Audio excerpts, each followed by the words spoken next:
Okay, so I got these leggings from Family Dollar. They were on the clearance rack, and I just thought they were so adorbs. They're a little big because I got them in a 3X size. I always go up size on the leggings because I don't want the fabric to like overly stretch. I want it to like just fit, but be like comfortable fit, so the fabric isn't like warped and it makes your leggings last longer when you buy them bigger.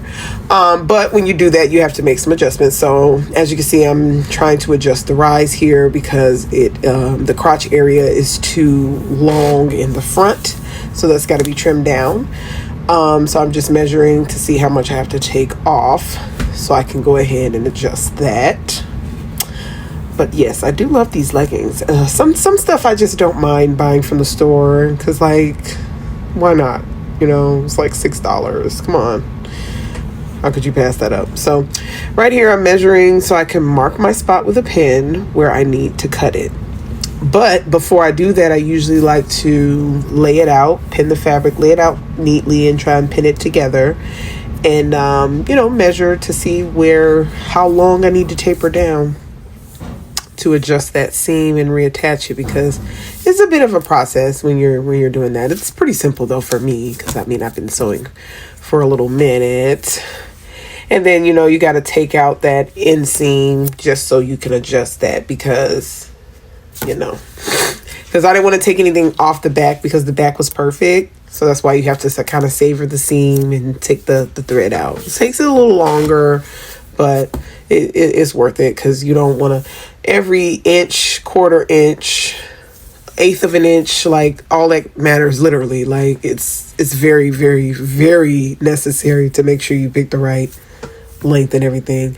And I don't like leggings that's like you don't want to cut it too short and they dig it all up in your crotch and your coochie. And I don't understand how people go walk around with a camel toe. It just looks so uncomfortable. I know. When I feel it like that, I just didn't. So I do like that they had that seam made like that, so it won't ever do that. That middle seam won't really be in between the lips like that. But yeah, so I'm just taking it down a little bit to see as far as I need to taper it down to pin it.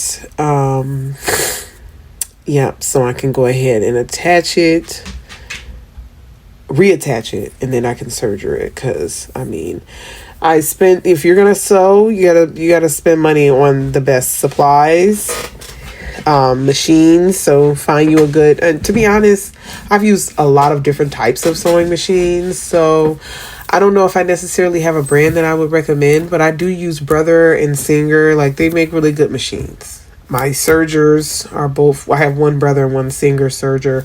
My industrial machine is Juki, but I've worked with other industrial machines and they're pretty much like the same.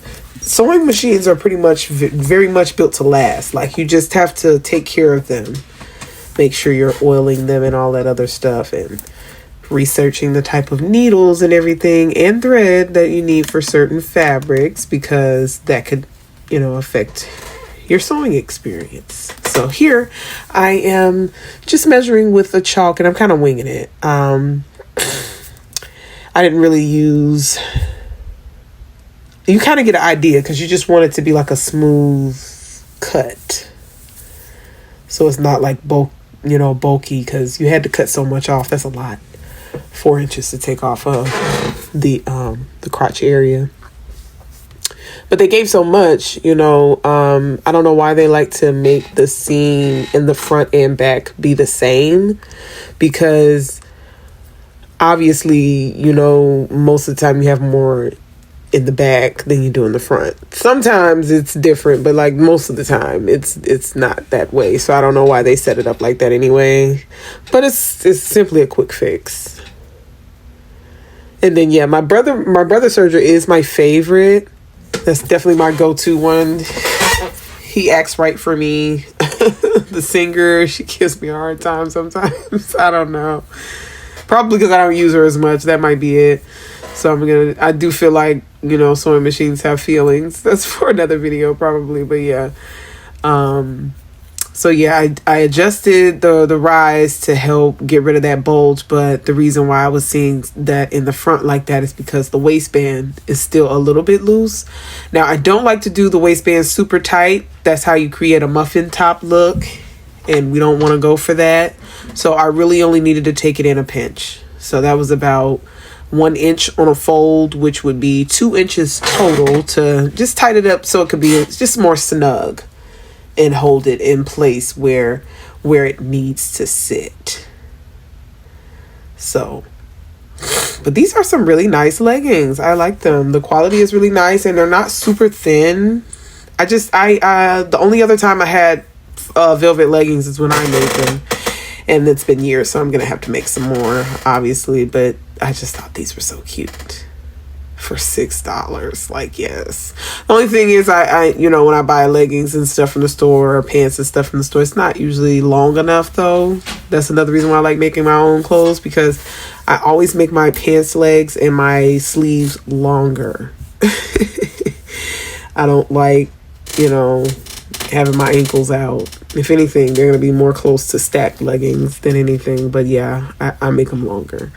And then I'm just adjusting because I have to take 2 inches off of both the fabric and the elastic band, and, re-add those stitches back on so it can be laid back on. And it's like it never happened.